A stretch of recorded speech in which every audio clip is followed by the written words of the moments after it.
Hello जय नमस्कार दोस्तों, मैं हूं आपका दोस्त अरविंद। हमारे यूट्यूब चैनल रीड कर में आपका स्वागत है। जैसा कि दोस्तों आप लोग थंबनेल में देख चुके हैं, आज हम लोग UP DElEd BTC first semester का साइंस में छठवां चैप्टर डिस्कस करने जा रहे हैं। चलिए दोस्तों देखते हैं हम लोगों का छठवां चैप्टर क्या है, गति एवं बल। तो इसमें किस टाइप से क्वेश्चन पूछा जा सकता है। गति को समझाइए। गति क्या है? कुछ वस्तुएं घर, मेज, कुर्सी, चारपाई, सड़क, घोड़ा, गाय, बकरी इत्यादि हम अपने चारों तरफ प्रतिपादित देखते हैं। हम कैसे निश्चित कर सकते हैं कि कौन सी वस्तु विरामावस्था में है, कौन सी वस्तु गतिशील अवस्था में है। जैसे दोस्तों हम उदाहरण से देखते हैं कि हम देखते हैं कि चिड़िया एक पेड़ पर बैठी है, अब यह उड़कर दूसरे पेड़ पर की ओर जा रही है, तो यानी कि चिड़िया गतिमान अवस्था में है, पेड़ विरामावस्था में। इस तरीके से हम लोग समझ सकते हैं गति। अगला क्वेश्चन किस टाइप से पूछा जा सकता है, गति के नियमों का उल्लेख कीजिए। न्यूटन की गति का 3 नियम है। पहला गति का नियम है, जब कोई वस्तु विरामावस्था में है तो विरामावस्था में ही रहेगी, और अगर वह चलती है तो चलती ही रहेगी। गति अवस्था में तो गति अवस्था में रहेगी। ये न्यूटन की गति का प्रथम नियम है। v बराबर u प्लस AT इसका सूत्र होता है, नियम। अगला क्या है, दूसरा द्वितीय नियम। इसके अनुसार किसी वस्तु पर बाहर से बल लगाया गया F उस वस्तु के द्रव्यमान यम तथा उस वस्तु के बल की दिशा में उत्पन्न त्वरण के गुणनफल के बराबर होता है। जैसे F बराबर ma, इसका सूत्र होता है S बराबर UT plus half AT square. अगला नियम क्या है, गति का तीसरा नियम। इस नियम के अनुसार प्रत्येक क्रिया की उसके बराबर परंतु विपरीत दिशा में प्रतिक्रिया होती है, उसे हम लोग गति का तृतीय नियम कहते हैं। इसका सूत्र होता है v स्क्वायर बराबर u स्क्वायर प्लस 2as। अगला क्वेश्चन किस टाइप से पूछा जा सकता है, उपर्युक्त उदाहरण सहित चाल को परिभाषित कीजिए, साथ ही इनके प्रकारों का उल्लेख कीजिए। चाल की परिभाषा, एकांक समय में तय की गई दूरी को चाल कहते हैं। चाल बराबर दूरी बटा समय। चाल बराबर 1 किलोमीटर बटा घंटा, यानी 1000 मीटर बटे 360, यानी 5/18 मीटर पर सेकेंड। चाल का SI प्रणाली में मीटर पर सेकेंड होता है। इसे किलोमीटर प्रति घंटा भी व्यक्त कर सकते हैं। चाल के प्रकार क्या क्या है, एक समान चाल, असमान चाल, औसत चाल। तो एक समान चाल का यदि कोई गतिमान वस्तु समान अंतराल में समान दूरी तय करे तो उसकी एक समान चाल कहलाती है। असमान चाल, यदि कोई गतिमान वस्तु समयांतराल में भिन्न भिन्न दूरी तय करती है, जैसे कुछ समय तक तेजी से दूरी तय करे उतनी ही दूरी, कुछ समय धीरे धीरे उतनी ही दूरी तय करे, इस तरीके से असमान चाल। औसत चाल किसे कहते हैं, यदि कोई गतिमान वस्तु समान समयांतराल में अलग अलग दूरियां तय करती है तो वस्तु द्वारा चली गई दूरी को यात्रा में लगे कुल समय से भाग करके वस्तु की औसत चाल ज्ञात कर लेते हैं। अर्थात गतिमान वस्तु द्वारा एकांक समय में तय की गई दूरी को औसत चाल कहा जाता है। औसत चाल का सूत्र होता है, औसत चाल v बराबर कुछ तय की गई दूरी s कुल दूरी तय करने में लगा समय, यानी v बराबर s/t। तय की गई दूरी को s से डिनोट किया गया है। तो इस पर हम एक उदाहरण से देखते हैं। यदि कोई रेलगाड़ी 10 मिनट में 2 किलोमीटर चलती है तो गाड़ी की चाल क्या होगी। चलिए दोस्तों देखते हैं। गाड़ी की चाल, दूरी दे दिया है 2 किलोमीटर, गाड़ी में लगा समय 10 मिनट, v पूछ रहा है, v बराबर st। v बराबर 2 किलोमीटर, समय कितना दिया है, 10 दिया है, तो हो जाएगा 10 मिनट बराबर 600 से इसको सेकंड में बदल लेंगे, मिनट को 10 सेकंड। इस तरीके से v बराबर हो जाएगा 2500, इसलिए v बराबर हमारा 3.2 मीटर पर सेकेंड उत्तर आ जाएगा। अगला क्वेश्चन किस टाइप से पूछा जा सकता है, दैनिक जीवन में घर्षण बल का क्या महत्व है। दैनिक जीवन में घर्षण बल की उपयोगिता निम्न प्रकार है। कभी कभी घरों में स्नानागृह में चिकने फर्श पर रबड़ के चप्पल पहनकर चलने से फिसल कर गिर जाते हैं। बर्फ की सतह चिकनी होती है, फलस्वरूप बर्फ की सतह पर घर्षण बल कम होता है, अतः इस पर हम साधारण चल या दौड़ नहीं सकते। अगला है, पेंसिल तथा कागज के बीच घर्षण बल के कारण ही लिखना संभव है। माचिस की तीली जलाने पर उसमें रगड़ा जाता है तो वहाँ घर्षण बल के कारण ही वह माचिस जलती है। अगला है, दांतेदार आरी तथा लकड़ी के बीच घर्षण बल के द्वारा ही लकड़ी को काटकर अलग किया जाता है। अगला क्वेश्चन किस टाइप से पूछा जा सकता है, एक बच्चा झूल रहा है, बच्चा किस प्रकार की गति कर रहा है। यदि बच्चा झूले पर आगे पीछे झूल रहा है तो वह दोलन गति हो जाएगी। इस तरीके से जो ऊपर नीचे होता है उसको पश्चाग्र गति कहते हैं, जैसे पिस्टन उस्टन मूवेबल होता है। बल कितने प्रकार के होते हैं लिखिए। जैसे दोस्तों, पेशीय बल, गुरुत्वीय बल, चुंबकीय बल, विद्युतीय बल, घर्षण बल। जैसे दोस्तों हम लोग इसको क्रमवाइज देखते हैं। पेशीय बल, जब हम किसी वस्तु को हाथ से उठाते हैं तो हमारे हाथ की मांसपेशियों में खिंचाव उत्पन्न होता है। हाथ की मांसपेशियों पर उत्पन्न खिंचाव द्वारा वस्तु पर बल लगाया जाता है, उसे पेशीय बल कहते हैं। गुरुत्वीय बल किसे कहते हैं, पृथ्वी पत्थर के टुकड़ों को आप अपने केंद्र की ओर आकर्षित करती है। पृथ्वी के इस आकर्षण बल को गुरुत्व बल कहते हैं। जैसे कोई हम लोग पिंड ऊपर की ओर फेंकें तो नीचे आता है, वही गुरुत्व बल है। अगला, चुंबकीय बल क्या है, चुंबक लोहे की कीलों को अपनी ओर खींच लेता है। चुंबक द्वारा कीलों पर लगाए गए बल को चुंबकीय बल कहते हैं। विद्युतीय बल, कागज के छोटे छोटे टुकड़े काट लें और एक कलम की सहायता से, प्लास्टिक के स्केल की सहायता से हम उसको बार में रगड़ें और छोटे छोटे टुकड़े पे हम लोग दबाएं, उसमें खिंचाव उत्पन्न होता है, वही विद्युतीय बल होता है। घर्षण बल क्या होता है, यह तेजी से दौड़ता हुआ आपका पैर अचानक केले के छिलके पर पड़ जाता है तो आप गिर जाते हैं, उसे को घर्षण बल कहते हैं। अगला क्या है, घूर्णन गति या किसे कहते हैं, घूमते हुए लट्टू में किस प्रकार की गति होती है। जब कोई वस्तु अक्ष के चारों ओर घूमती है केंद्र बना के, तब उसे घूर्णन गति कहते हैं। जैसे लट्टू घूर्णन गति कर रहा है। घूर्णन गति के संपूर्ण वस्तु एक स्थान से दूसरे स्थान में स्थानांतरित नहीं होता है, बल्कि वह अपने ध्रुवीय केंद्र के चारों ओर घूमता है। जैसे बर्तन बनाने वाला कुम्हार का चाक घूमता है, घूमती हुई फिरकी, पंखे आदि। अगला क्वेश्चन किस टाइप से पूछा जा सकता है, दैनिक जीवन में झुके तल को एक सरल मशीन की तरह आप कहाँ कहाँ उपयोग कर सकते हैं। दैनिक जीवन में झुके तल के एक सरल मशीन की तरह हम मकान में सीढ़ी बनाने तथा पहाड़ों पर घुमावदार सड़क बनाने में उपयोग कर सकते हैं।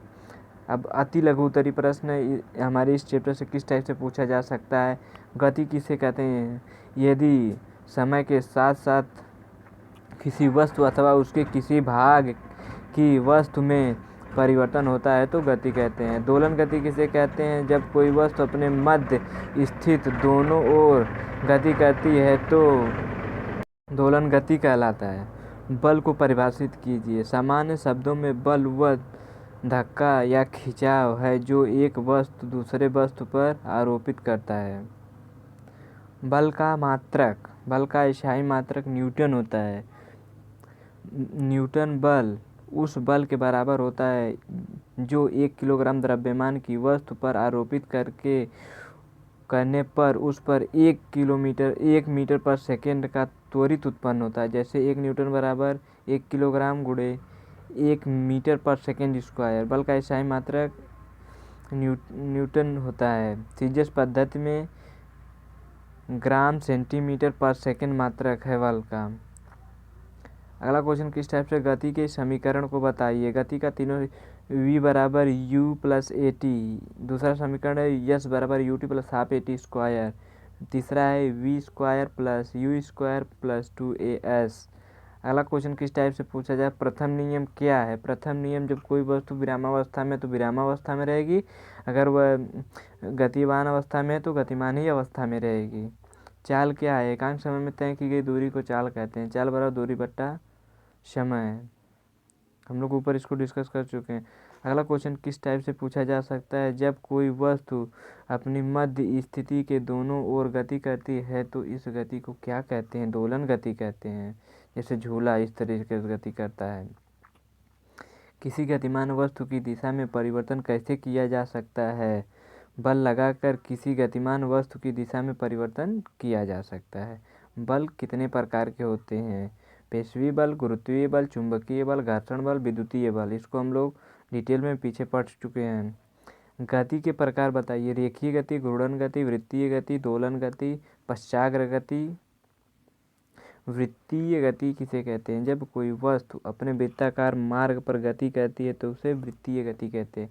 घर्षण बल क्या है, किन्हीं दो सतह के संपर्क तलों के बीच सापेक्ष गति का विरोध करने वाले बल को घर्षण बल कहते हैं। अगला क्या है, घर्षण बल को कम करने के उपाय क्या है। मशीनों में कल पुर्जों को घिसने व टूटने से बचाने के लिए उसमें लुब्रिकेशन का प्रयोग किया जा सकता है, जैसे ग्रीस हो गया, मोबिल हो गया। इस तरीके से घर्षण बल कम किया जाता है। अगला चैप्टर है हम लोगों का पदार्थ तथा उसकी अवस्था।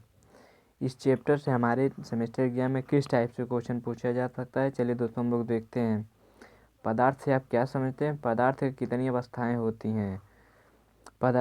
वे सभी वस्तु जिसका द्रव्यमान होता है और जो स्थान घेरती हैं वे पदार्थ कहलाती हैं। पदार्थ ठोस, द्रव, गैस। चलिए हम लोग देखते हैं पदार्थ की अवस्थाएं क्या है। ठोस पदार्थ की संरचना एवं गुण। ठोस पदार्थों में अणु एक दूसरे के बहुत पास होते हैं।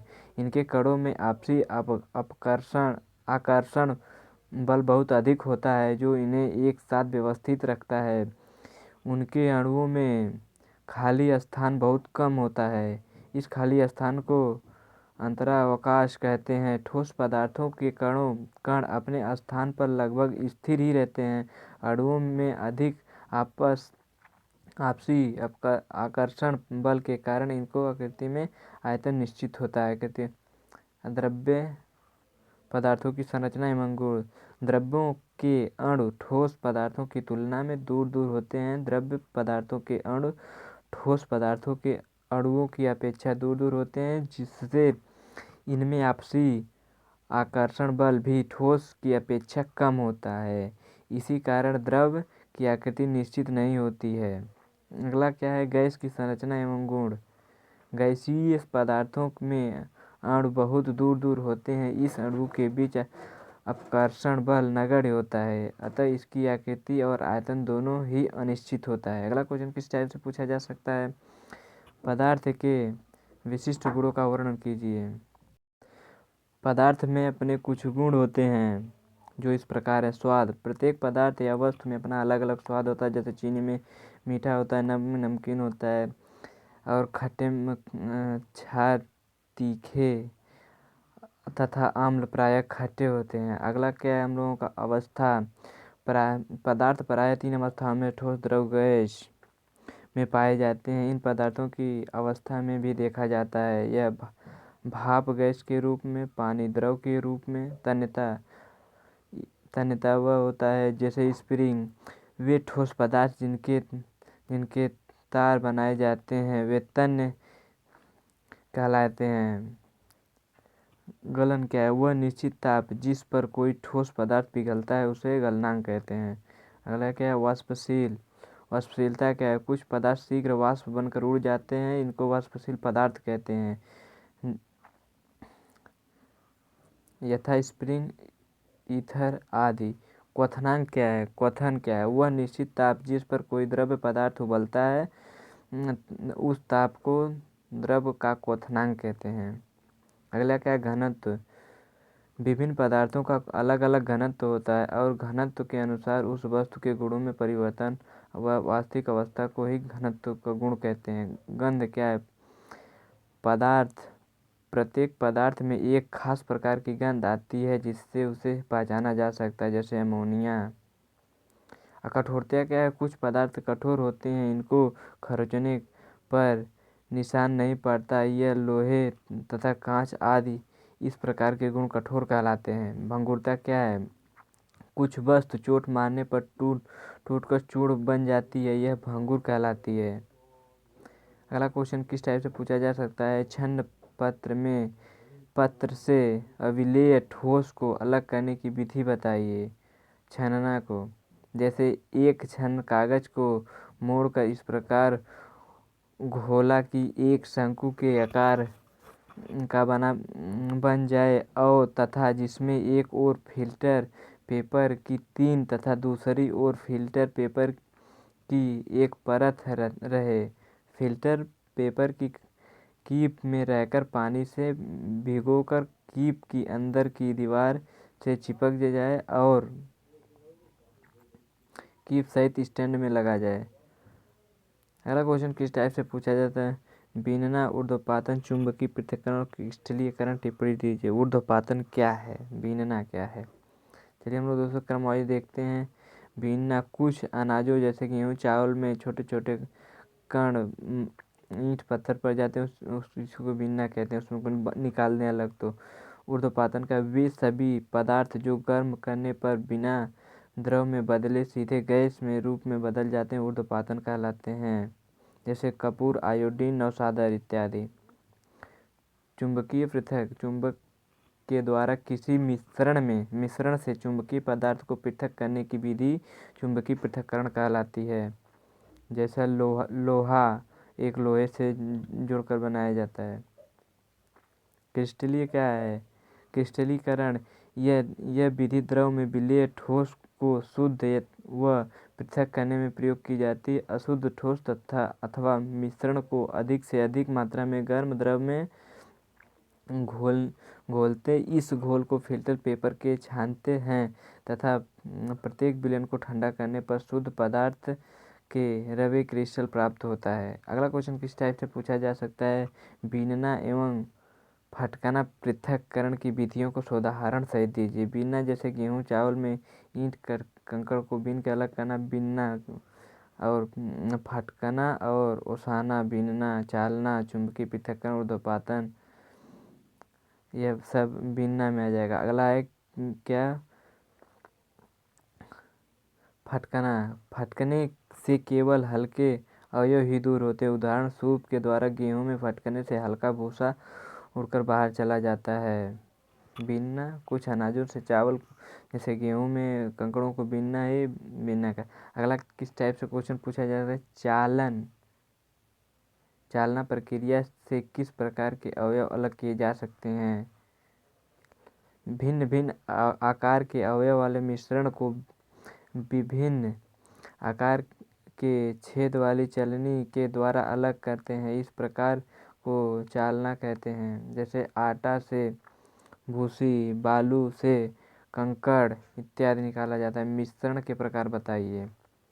मिश्रण में मिले विभिन्न पदार्थों को मिश्रण के घटक कहते हैं। कुछ मिश्रण में इन अवयवों को सरलता से देखा जा सकता है, किंतु कुछ मिश्रण को अलग करके ही देखा जा सकता है, किंतु कुछ मिश्रण में इनको अलग अलग देखा संभव नहीं होता है। चलिए सुन देखते हैं। एक कागज पर थोड़ी बालू और लोहे की छीलन को मिला दिया जाए। बालू और लोहे की छीलन अलग अलग दिखाई देते हैं। ऐसे मिश्रण जिनमें उनके अवयवी पदार्थ को सामान्य अलग अलग देखा जा सकता है, इसे विषमांगीय मिश्रण कहते हैं। अगला क्वेश्चन क्या किस टाइप से पूछा जा सकता है? तल छटीकरण प्रक्रिया क्या? तल छटी प्रक्रिया से आशय है द्रव्य में अविलेय ठोस के मिश्रण से हल्के एवं भारी अवयव को निथारना ही अलग करना ही तल छटीकरण कहते हैं। अगला क्वेश्चन किस टाइप से पूछा जाता है? पदार्थों के पृथक्करण से आप क्या समझते हैं? किसी पदार्थ का उपयोग करने से पहले उसे मिश्रित, हानिकारक तथा अनुपयोगी पदार्थ को पृथक करने की आवश्यकता होती है। कभी कभी हम उपयोगी पदार्थ को भी पृथक करने लगते हैं, जिससे हमें अलग से आवश्यकता होती है। अनावश्यक अवयवों को पृथक रखने में, लाभदायक अवयवों को प्राप्त करने में, शुद्ध पदार्थ प्राप्त करने में। अगला क्वेश्चन किस टाइप से पूछा जाए? भंगुर तथा धातुवर्ध क्या है? जो भंगुर हुआ होता है, जिसे चोट मारने पर वो बिखर जाए, भंगुर कहलाता है। धातुवर्ध क्या है? चलिए हम लोग दोस्तों देखते हैं। धातुवर्ध वह है कुछ पदार्थ हथौड़े के पीटने से जो पतली चादर के रूप में फैल जाते हैं, ऐसे पदार्थ को धातुवर्ध कहते हैं। अगला क्वेश्चन किस टाइप से पूछा जा सकता है? सिद्ध कीजिए कि पदार्थ के कणों के बीच रिक्त स्थान होता है। जब द्रव में चीनी घोलते हैं तो पानी के कणों के बीच चीनी के कण समा जाते हैं, परंतु द्रव का आयतन नहीं बढ़ता, अतः पदार्थ के कणों के बीच रिक्त स्थान पाया जाता है। परमाणु किसे कहते हैं? परमाणु तत्व का वह छोटा से छोटा भाग है जो किसी भी रासायनिक अभिक्रिया में भाग लेकर परंतु स्वतंत्र अवस्था में नहीं रह सकता। अगला है अति लघु उत्तरीय प्रश्न। इसमें किस टाइप से क्वेश्चन पूछा जा सकता है? अति लघु उत्तरीय से ठोस, द्रव, गैस में अंतर बताइए। चलिए हम दोनों एक एक अंदर देखते हैं। ठोस पदार्थों के अणु बहुत पास होते हैं। द्रव पदार्थों में अणु ठोस पदार्थों की अपेक्षा दूर होते हैं। गैस पदार्थों के अणु बहुत दूर तक होते हैं। पदार्थों की विलय से आप क्या समझते हैं? जो पदार्थ पानी में अदृश्य हो जाते हैं, अर्थात वे पानी में घुल जाते हैं, उन्हें विलेय पदार्थ कहते हैं। अगला क्या है? फटकना किसे कहते हैं? हम लोग ऊपर देख चुके हैं। निथारने से किस प्रकार के अवयव अलग किया? हल्के तथा बारीक दोनों प्रकार के अवयव अलग किए जा सकते हैं। भरण विधि से अशुद्धि किस प्रकार अलग की जा सकती है? एक बीकर में तालाब या नदी में गंदा मटमैला पानी लिया, बीकर के पानी में एक फिटकरी का बड़ा टुकड़ा धागे में बांधकर डाला जाए। मिट्टी के कण भारी होकर शीघ्रता से बीकर की तली में बैठ जाते हैं। स्वच्छ पानी को निथाकर अलग हो जाए। चुंबकीय पृथक्करण क्या है? चुंबक के द्वारा किसी मिश्रण से चुंबकीय पदार्थ को पृथक करने की विधि चुंबकीय पृथक्करण कहलाती है। अपकेंद्र से आप क्या समझते हैं? यह पृथक्करण की एक विधि है। इस विधि के द्वारा निलंबित कणों को अलग किया जाता है, जैसे दूध से क्रीम। अगला किसी ठोस पदार्थों की आकृति एवं आयतन बताइए। ठोस पदार्थों की आकृति एवं आयतन निश्चित होते हैं। भंगुर एवं अभंगुर, जो मानने पर टूट जाते हैं, बिखर जाते हैं, भंगुर है। जो अभंगुर मानने पर फैलता नहीं है, जैसे लोहा, तांबा इत्यादि। अगला क्वेश्चन किस टाइप से पूछा जा सकता है? दूध किस प्रकार का मिश्रण है? समांगी मिश्रण है। संसार में समस्त पदार्थों को कितने भागों में बांटा गया है? संसार में सभी पदार्थों को 3 भागों में। तत्व, यौगिक, मिश्रण। गैस क्या है? गैस वह जिसका आकार व आयतन अनिश्चित होता है। तत्व तथा यौगिक किसे कहते हैं? वे पदार्थ जो एक ही प्रकार के परमाणुओं से मिलकर बने होते हैं, तत्व कहलाते हैं। तत्वों के प्रतीक द्वारा प्रदर्शित किया जाता है। अब तक 119 तत्वों की खोज हो चुकी है। अलग अलग तत्वों के परमाणुओं के गुणों में भिन्नता होती है। अगला क्वेश्चन किस टाइप से पूछा जा सकता है? पारदर्शी तथा अपारदर्शी को स्पष्ट कीजिए। पारदर्शी तथा अपारदर्शी वे पदार्थ जिसके आर पार हम देख सकते हैं, पारदर्शी कहा जाता है, और उनका यह गुण पारदर्शी कहलाता है। जैसे पानी, कांच, ये पदार्थ हम आर पार नहीं देख सकते हैं,